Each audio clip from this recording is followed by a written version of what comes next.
주님만 사랑합니다. 온 마음 다해 주님만 알기 원합니다.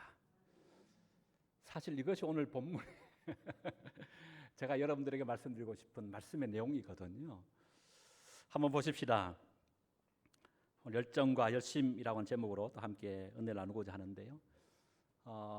지난 시간에는 바울의 기도에 대해서 우리가 함께 좀 살펴보았습니다. 바울은 로마서 9장을 시작하면서 형제여 고륙의 친척인 유대인들의 복음을 거부하고 예수를 믿지 않는 것을 바라보고 그는 근심하며 큰 고통 가운데 있었다라고 하는 유대인들에 대한 자신의 마음을 나타내는 것으로부터 9장을 시작하고 있었습니다.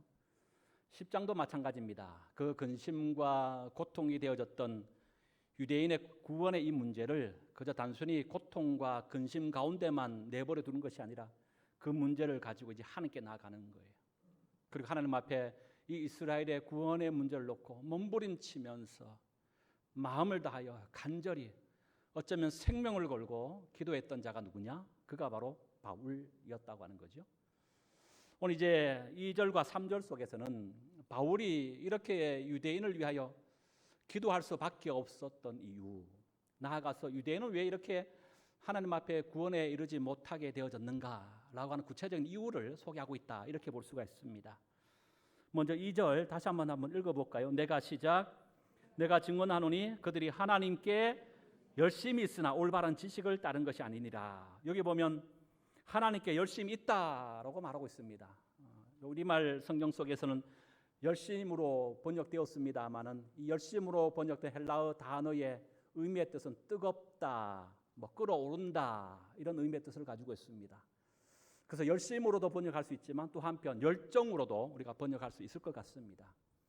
우리가 잘 아는 것처럼 이스라엘 백성들은 세계의 그 어떠한 나라와 민족보다가 종교심이 아주 뛰어난 나라입니다. 여기에 우리나라도 뒤처지지 않지요. 지난주에 잠시 우리 유대인들에 대한 기도에 대해서 제가 잠시 언급한 적이 있습니다. 유대인들은 하루에 3번씩 오전 9시, 정오 낮 12시, 하루 일과를 마치는 오후 3시 예루살렘 성전에 나와서 그들은 기도하였습니다. 도저히 예루살렘 성전에 나올 수 없는 먼 거리에 있는 유대인들은 예루살렘 성전이 세워져 있는 동쪽을 바라보고 동일한 시간대에 하루에 3번씩 기도를 하였습니다. 기도만 한 것이 아닙니다. 그들은 한 주에 2번씩 월요일과 목요일 날 금식을 하였습니다. 뿐만 아닙니다. 그들의 예배 생활은 어떻습니까? 여기 보면 기본적인 5대 제사가 나오지요. 번제, 소제, 하목제, 속제제, 속건제라고 하는 5대 제사가 나옵니다. 아울러서 7가지 절기도 나오지요. 무교조를 시작으로 유월절, 초실절, 오순절, 나팔절, 대속제일, 그리고 마지막 7월 15일 날 지키는 수장절, 장막절이 또 있습니다. 그것뿐만이 아닙니다. 에스더가 하만의 계략으로부터 이스라엘 나라를 구원하여 주었다고 하는 그날을 기념하여 지키는 부림절 또한 이들은 지켰습니다. 7일에 한 번씩 안식일을 지키고 7년에 한 번씩 안식년을 지키고 안식년을 7번 지키고 난 다음 해 50년째는 희년을 또한 이들은 지켰습니다. 이들의 헌금 생활은 어떻습니까? 하나님께 나올 때 그들은 결코 빈손으로 나오지 않았습니다. 박하와 해향과 근처에 11조 생활을 했습니다. 가난한 이들을 위하여 구제 헌금을 드렸고요, 생명의 구원에 대하여 감사함으로 생명의 속전까지도 이들은 드렸습니다. 무엇보다 이들의 율법에 대한, 말씀에 대한 열정은 더욱 뛰어났습니다. 모세의 오경을 토라라 부르면서 그들은 열심히 지켰습니다. 특별히 토라 가운데 그 율법의 그 말씀 속에 이 법적인 어떤 문제들을 세분화시켜서 이 미드라시라고 부르면서 또 지키기 시작했습니다. 그 외에도 할라카, 하카다, 미나시, 미시나, 우리가 잘 알고 있는 또 이 탈무드에 이르기까지 예수님 시대는 이 장로들의 유전까지도 그들은 철저하게 읽으며 지켰던 민족이 바로 유대인이었습니다. 특별히 예수님 시대의 바리새인은 어떻습니까? 이 토라 모세 오경을 조사해 보니까 거기는 하라 하지 말라고 하는 이 명령이 무려 613가지가 있었다는 것을 그들이 깨닫게 됩니다. 그리고 613가지를 따로 떼어서 그들은 삶의 자리 현장 속에 생명 걸고 이 613가지의 율법을 지키려고 했던 자들이 누구냐? 그들이 바로 바리새인이었고 유대인이었다고 하는 겁니다. 한마디로 이처럼 유대인들은, 이스라엘 백성들은 바로 예배면 예배, 기도면 기도, 말씀이면 말씀, 또 물질이면 물질, 그 어디 하나 흠잡을 데 없을 만큼 하나님께 대한 이런 열정과 열심이 아주 뛰어났던 이들이었다라고 우리는 말할 수 있습니다. 요즘 TV 프로그램 가운데 생활의 달인이라고 하는 프로그램이 있습니다. 저도 가끔 보는데요, 참 재미가 있더라고요. 여러분, 이런 달인들, 또 장인들, 한 분야에 성공한 사람들의 공통적인 특징을 보면 그들은 한결같이 열정과 열심을 가지고 있더라는 것 아닙니까? 요한계시록의 7 교회 가운데 특별히 하나님께서 라오디게아 교회를 향하여 이렇게 책망을 하십니다. 계시록 4장 15절에 내가 내 행위를 아노니 내가 차지도 아니하고 뜨겁지도 아니하도다. 내가 차든지 뜨겁든지 하기를 원하노라. 그러면서 19절에 물은 내가 사랑하는 자를 책망하여 징계하노니 그러므로 내가 열심을 내라 회개하라. 이렇게 말씀합니다. 에베소 교회도 마찬가지 아닙니까? 너희 처음 사랑을 버렸느니라 회개하여 처음 행위를 가져라. 처음 사랑 버렸다, 처음 행위를 가져라는 것은 무슨 얘기입니까? 예수 믿었을 때 그 뜨겁게 열정적인 마음들, 그 믿음과 사랑과 첫사랑, 그 열정과 열심을 다시금 회복해야 된다, 이 얘기하고 있는 거 아닙니까? 오늘 이 로마서 저자 사도 바울도 갈라디아서 1장 14절에 이렇게 고백합니다. 내가 내 동족 중에 여러 영갑자보다 유대교를 지나치게 믿어 내 조상의 전통에 대하여 더욱 열심히 있었다. 바울도 열심을 가졌던 인물이라고 자기 자신을 그렇게 고백하고 있다는 거예요. 디도서 2장 14절에 보니까 예수님께서 우리의 죄를 속량하시고 깨끗게 하신 목적, 한마디로 얘기하면 하나님은 왜 우리를 구원하셨느냐? 그 이유는 다른 것이 아니라 우리가 선한 일을 열심히 하는 자기 백성 되게 하게 하기 위함이다. 하나님 왜 우리를 구원하셨다고요?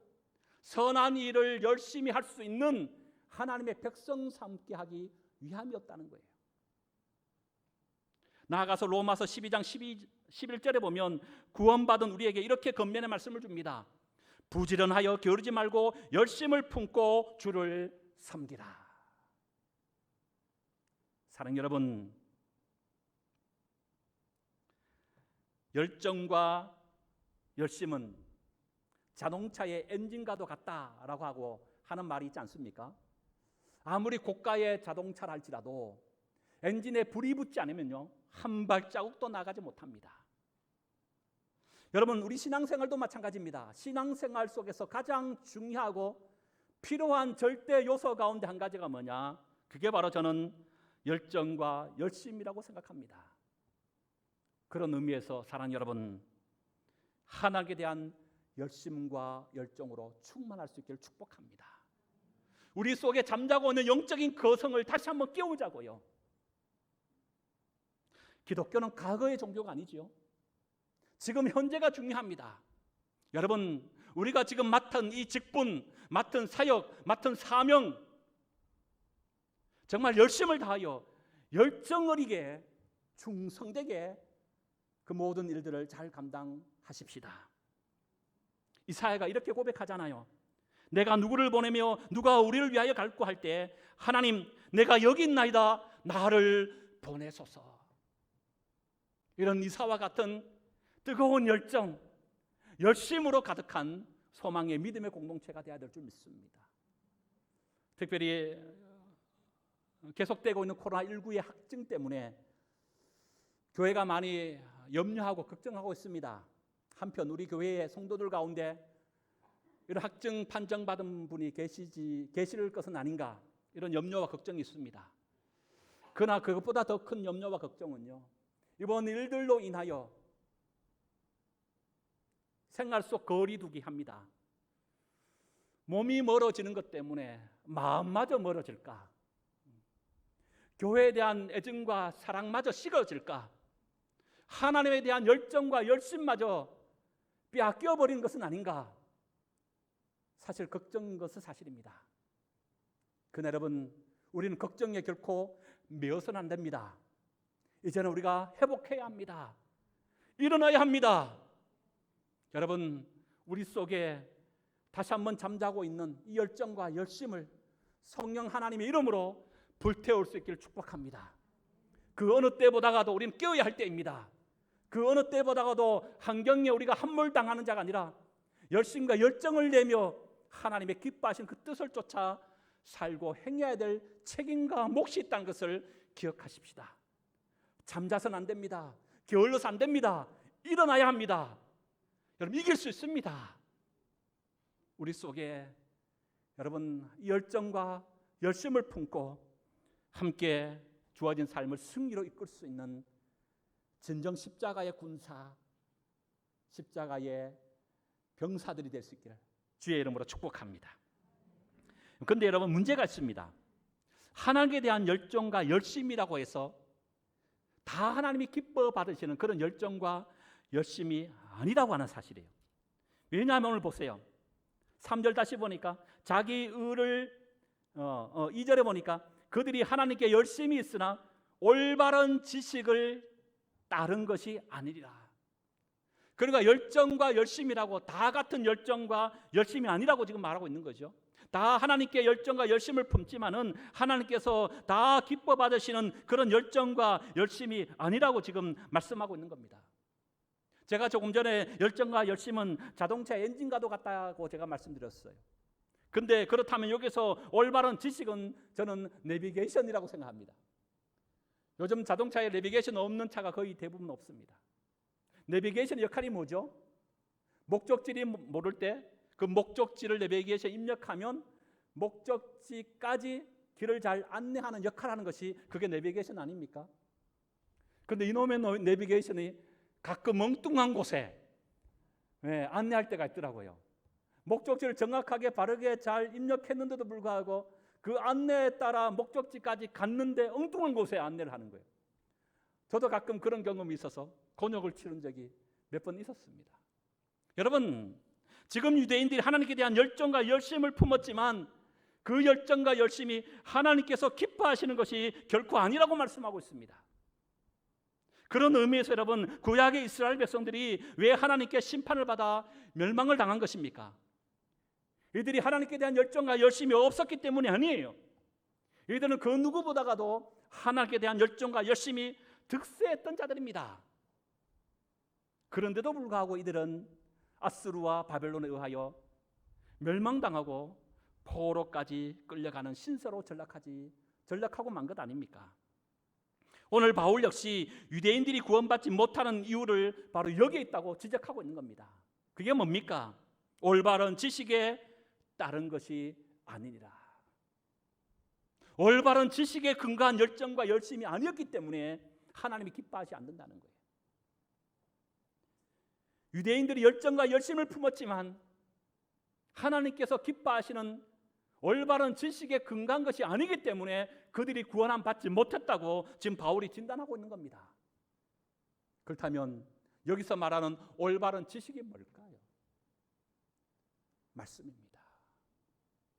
하나님의 계시의 100% 완성인 바로 이 성경입니다. 말씀 한번 찾아볼까요? 마태복음 7장을 한번 찾아보십시다. 마태복음 7장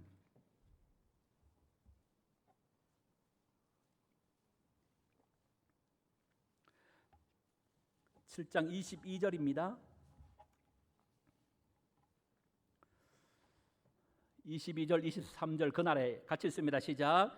그날에 많은 사람이 나더러 이르되 주여 주여 우리가 주의 이름으로 선지자 노릇하며 주의 이름으로 귀신을 쫓아내며 주의 이름으로 많은 권능을 행하지 아니하였나이까 하리니 그때에 내가 그들에게 밝히 말하되 내가 너희를 도무지 알지 못하노니 불법을 행하는 자들아 내게서 떠나가라 하리라. 여기 보세요. 22절에 보면 주의 이름으로 선지자 노릇하고 주의 이름으로 귀신을 쫓아내고 주의 이름으로 많은 권능을 행했다는 거예요. 이 모든 것이 뭡니까?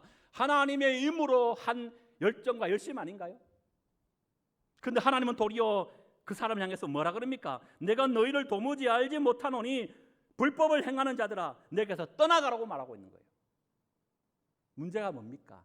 열정과 열심이 없었기 때문이 아니라 그 열정과 열심이 과연 무엇에 근거한 것인가? 오늘 21절에 보세요. 21절 바로 앞구절 나더러 시작 나더러 주여 주여 하는 자마다 다 천국에 들어갈 것이 아니요 다만 하늘에 계신 내 아버지의 뭐대로? 뜻대로 내 아버지의 뜻에 행하는 자라야. 이거 뭡니까? 말씀이잖아요. 성경대로라잖아요. 그래서 바울은 고백합니다. 빌립보서 3장 5절에 나는 8일 만에 할례를 받았고 이스라엘 족속이요 베냐민 지파요 히브리인 중에 히브리인이요 율법으로는 바리새인이요. 그리고 6절에 열심으로는 교회를 박해했다라고 얘기해요. 바울이 열심을 품었어요. 그런데 그 열심이 무엇으로 이어졌다는 겁니까? 교회를 박해하는 것으로 이어졌다는 거예요. 여러분, 바울이 열심이 얼마나 컸습니까? 그는 스데반을 죽이는 곳에 앞장을 섰습니다. 심지어는요 이방 땅 다메섹까지 나아가서 대제사장으로부터 이 예수 믿는 자를 잡을 수 있는 이 자격증 같은 것을 하나 발급받아서 그 먼 이방 땅 다메섹까지 숨어 살고 있는 기독교인을 색출하여 잡아 감옥에 가두고 죽이려고 그렇게 열심을 가졌던 이가 누구냐? 그게 바로 바울이었어요. 문제가 뭐예요? 바울의 이런 잘못된 열심을 품으면 품을수록 그는 도리어 생명을 살리는 것이 아니라 생명을 죽이고 교회를 박해하고 핍박하는 자가 되고 말았다고 하는 것 아닙니까? 아모스 5장 21절과 23절 이렇게 얘기합니다. 내가 너희 절기들을 미워하여 멸시하며 너희 성례들을 기뻐하지 아니하나니 너희가 내게 번제와 소제를 드릴지라도 내가 받지 아니할 것이요 너희의 살찐 희생의 한목제도 내가 돌아보지 아니하리라. 내 노랫소리를 내 앞에서 그칠지어다 내 비파 소리도 내가 듣지 아니하리라. 8장 11절에 주 여호와의 말씀이니라. 보라 날이 이르릴지라 내가 기근을 땅에 버리니 양식이 없어 주림이 아니요 물이 없어 가람이 아니요 여호와의 말씀을 듣지 못함이 기갈이라.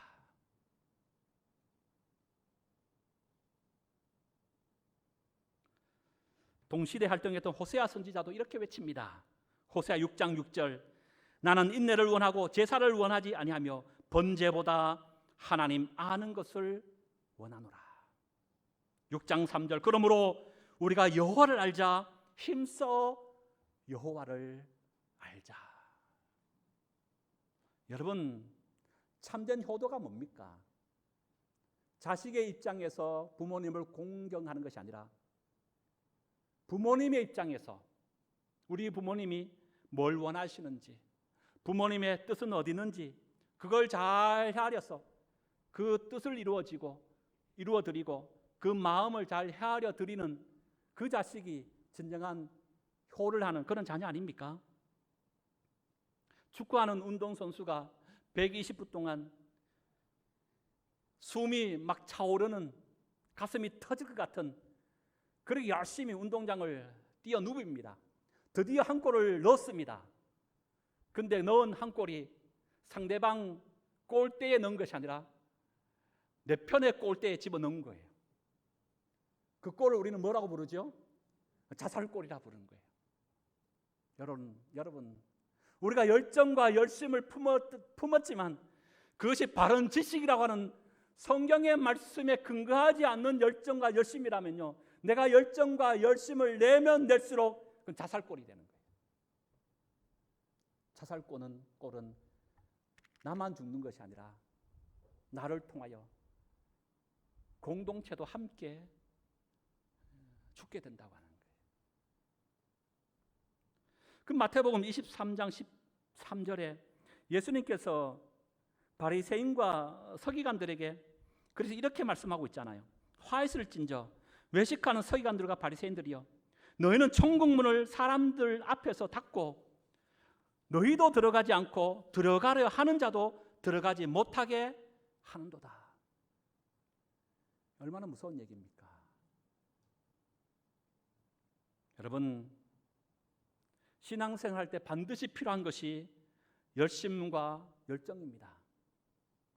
그러나 이 열심과 열정보다 더 중요한 것이 있다면 바른 지식입니다. 성경을 통해 하나님의 뜻을 아는 것을 말합니다. 사실 이것보다 어쩌면 더 중요한 일은 없습니다. 그래서 우리는 늘 날마다 확인하고 점검해 보아야 합니다. 내가 지금 품었던 이 열정과 열심이 과연 성령께서 주신 것이 맞는가? 내가 지금 하고 있는 이 열정과 열심의 이 모든 일들과 모든 사역의 그 모든 것들이 과연 성경에 기초한 성경의 뜻인가? 성경의 정신에 부합한 일들인가? 우리는 늘 확인하고 점검해 보아야 합니다. 그리고 마지막 3절입니다. 오늘 본문 다시 돌아와서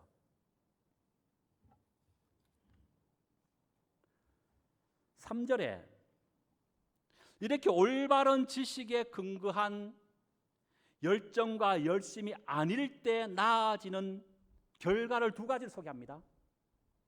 그럼 3절 다시 한번 읽어봅니다. 시작. 하나님의 의를 모르고 자기 의를 세우려고 힘써 하나님의 의에 복종하지 아니하였느니라.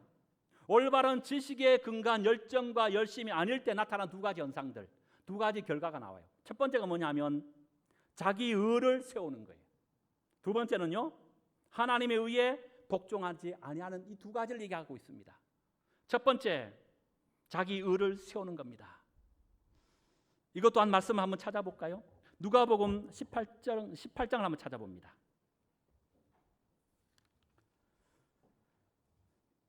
누가복음 18장 9절입니다.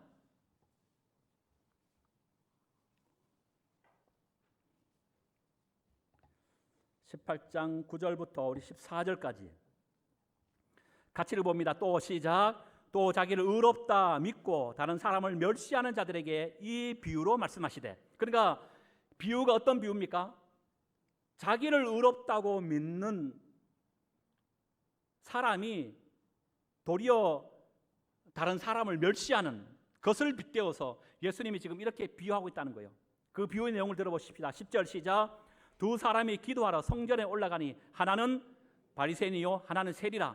바리새인은 서서 따로 기도하여 이르되 하나님이여 나는 다른 사람들 곧 토색, 불의, 간음을 하는 자들과 같지 아니하고 이 세리와도 같지 아니함을 감사하나이다. 나는 일회에 몇 번씩? 두 번씩 기도하고 또 소득의 11조를 드리니이다. 반대로 세리 어떻게 기도합니까? 13절 시작. 세리는 멀리 서서 감히 눈을 들어 하늘 쳐다보지도 못하고 다만 가슴을 치며 이르되 하나님이여 불쌍히 여기소서 나는 죄인으로소이다 하였느니라. 이 두 사람 가운데 하나님이 누가 의롭다고 지금 말하고 있는 거예요. 14절 시작. 내가 너희에게 이르노니 이제 저 바리새인이 아니고 이 사람이 의롭다 하심을 받고. 이 사람 누굽니까? 세리입니다. 하나님이여 나를 불쌍히 여겨달라고 고백했던 세리가 도리어 하나님 보시기에 의롭다고 지금 말씀하고 있는 거예요. 여러분 시편을 보십시오. 시편에 등장하는 수많은 경건한 사람들의 공동적인 특징이 뭐냐? 그들은 절대로 자기들이 무엇을 했다라고 말하지 않고 있다고 하는 거예요. 어떻게 살아왔다라고도 말하지 않습니다. 오직 그들은 하나님 나를 불쌍히 여겨 주옵소서, 하나님의 자비와 긍휼을 거두지 마옵소서, 이렇게 그들은 하나님께 부르짖고 있었다는 것을 시편을 통하여 우리는 발견합니다. 여리고에 있던 바디메오도 동일한 고백합니다. 마가복음 10장 47절에 나사렛 예수시라는 말을 듣고 소리질러 이르되 다윗의 자손 예수여 나를 불쌍히 여기소서 하거늘. 갈라디아서 6장 13절과 14절에 바울은 이렇게 고백합니다. 그들은 너희의 육체로 자랑하려 함이라. 그러나 내게는 우리 주 예수 그리스도의 십자가 외에는 결코 자랑할 것이 없도다. 여러분, 우리는 가끔 교회를 하다 보면 마음의 섭섭함을 경험할 때가 있습니다. 또 감정을 상할 때도 있습니다. 저는 그럴 수 있다고 생각합니다. 왜요? 교회는 죄인들의 공동체이기 때문에 그래요. 우리 역시 제약된 쓴뿌리 가운데 여전히 놓여 있고, 그리고 연약하고 아직은 많이 부족한 존재이기 때문에 얼마든지 저는 그럴 수 있다고 생각합니다. 근데 문제가 뭡니까? 이것이 오래가면 문제예요. 여기서부터 헤어나오지 못한다면 문제가 됩니다. 이것 때문에 교회를 등지고 하나님에 대한 내 믿음마저도 약화되거나 저버리는 계기로 삼는다면 안 됩니다. 그런 마음을 풀지 못하고 여전한 섭섭함과 여전한 마음의 상처를 안고 그것이 오래 지속된다면 우리는 우리 자신을 향하여 자문해 봐야 합니다. 내가 왜 지금 이 마음을 가지고 있느냐? 이 마음이 정말 하나님의 의를 드러내기 위함의 마음인가? 아니면 내 알량한 자존심, 내 의 때문에 여전히 이 섭섭함의 감정을, 이 아픔의 감정을 풀지 못하고 있는 것은 아닌가? 우리 자신을 한번 뒤돌아봐야 합니다. 두 번째, 하나님의 의에 복종하지 아니한다라고 지금 바울은 말합니다. 근데 여기 앞에 수식어가 하나 붙죠. 하나님의 의에 복종하지 아니하였느니라 하지만 앞에 뭐가 붙었어요? 힘써라고 되어 있습니다. 호세아는 뭐라 그랬습니까? 여호와를 알자, 힘써 여호와를 알자. 근데 올바른 지식에 근거하지 아니하고 자기 의를 드러내기 위한 열심과 열정을 품은 자들은 어떻게 하고 있다고요? 힘써서 하나님의 의에 복종하지 않는다는 거예요. 여러분, 저는 이것은 당연한 결과라고 생각합니다. 왜요? 자기의 그 의를 위해 사는 사람은 이미 자기 속에 자기 의가 가득하기 때문에 그런 것 아닙니까? 하나님 말씀에 귀에 들리지 않습니다. 누가 어떠한 겉면의 말을 해도 들으려고 하지 않습니다. 왜요? 자기 의가 너무 충만하기 때문 아닌가요? 내가 하는 말, 내가 하는 행동 모든 것들이 옳고 정답이라고 여기고 있기 때문 아닌가요? 결코 그럴 수 없습니다. 성도는 자기 의를 위해 사는 자들이 아니라 자기 의를 죽여서 하나님의 의를 위하여 사는 자임을 꼭 기억하시기 바랍니다. 특별히 여기에 보면 자기 의가 있습니다. 자기 의라고 하는 것은 유대인들의 율법적인 행위를 말한다, 이렇게 얘기할 수 있습니다. 율법을 지킴으로 구원에 이를 수 있다고 하는 행위 구원입니다. 너희 눈이 밝아져 하나님처럼 된다. 에덴 동산에서의 사탄이 아담과 하와를 유혹했던 그 얘기 아닙니까? 거기에 현혹당하고 미혹당하여 넘어져서 그들이 결국 하나님의 말씀에 불순종하여 그 선악과를 따먹고 맙니다. 이것은 단순히 선악과를 따먹었다는 차원의 문제가 아니라 내 눈이 밝아져 네 스스로 하나님 노릇할 수 있다고 하는 하나님의 자리에 인간이 올라서는 겁니다. 이것이 죄입니다. 곧 인간의 자기의 노력과 힘에 따라서 이 땅 가운데 하나님의 나라 유토피아를 건설할 수 있다고 하는 이런 교만의 마음, 자만의 마음이 죄입니다. 인간 스스로 하나님 노릇함으로 하나님이 되어져서 자기가 생명과 안녕과 행복을 확보할 수 있다고 하는 그 마음이 바로 죄입니다. 지금 세상에서 말하고 있는 의는 다 이런 것 아닙니까? 자기 스스로의 힘과 노력으로 얼마든지 행복과 안녕을 확보할 수 있다. 이 땅 가운데 하나님 나라를 건설할 수 있다고 하는 자기 의. 이것이 지금 세상이 말하고 있고 세상이 추구하고 있는 자기 의라고 하는 거죠. 그런데 반대로 하나님의 의가 뭡니까? 전 바울이 지금 로마서를 통하여 한결같이 말하고 있는 그 의를 얘기합니다. 로마서의 중심 구절이자 핵심 단어가 되는 것, 로마서 1장 17절 복음에는 하나님의 의가 나타나서 믿음으로 믿음에 이르게 하나니 기록된 바 오직 의인은 믿음으로 말미암아 살리람과 같으니라. 복음에는 뭐가 나타나요? 하나님의 의가 나타난다 그랬어요. 그 의인은 믿음으로 믿음에 이르게 하는 의라고 말합니다. 그 믿음 때문에 살게 하는 하나님의 의라고 말하고 있습니다. 그렇다면 이 의가 뭘까요? 예수 그리스도인 줄로 믿습니다. 그래서 여러분, 하나님의 의는 우리의 의가 아니라 오직 예수 그리스도의 의를 말합니다. 열심히 지켜서 얻은 의가 아니라 그 예수 그리스도를 믿고 바라봄으로 얻게 되는 믿음의 의를 지금 얘기하고 있는 거예요. 말씀을 마치면서 사랑하는 여러분, 오직 우리의 행위가 아닌 예수 그리스도를 믿는 믿음으로 의롭다 칭함받아 구원함 받게 되어졌다고 하는 이 놀라운 하나님의 은혜 앞에 감사하십시다. 그리고 무한한 찬송과 영광을 날마다 우리 주 하나님 앞에 올려 드리십시다. 내 의를 위하여 사는 삶이 아니라 오직 나를 구원하기 위하여 우리 주 예수 그리스도를 위한 그런 하나님의 의를 보내주신 그 하나님의 영광을 위한 삶으로, 그 하나님의 의를 드러내고 나타내는 삶으로 살아가십시다. 그러기 위해서 우리 가운데 필요한 것이 있다면 열정이 아닐까요? 열심이 아닙니까? 지금의말로 열정과 열심을 우리 품으십시다. 우리의 열정과 열심이 바른 지식인 하나님의 말씀에 근거하여 하나님의 나를 향한 구원의 은혜를 생각하며 하나님의 의 대신 예수 그리스도의 이름을 높이고 찬양할 수 있는 그런 우리의 삶, 그런 우리 소망의 공동체 될 수 있길 다시 한번 주의 이름으로 축복합니다.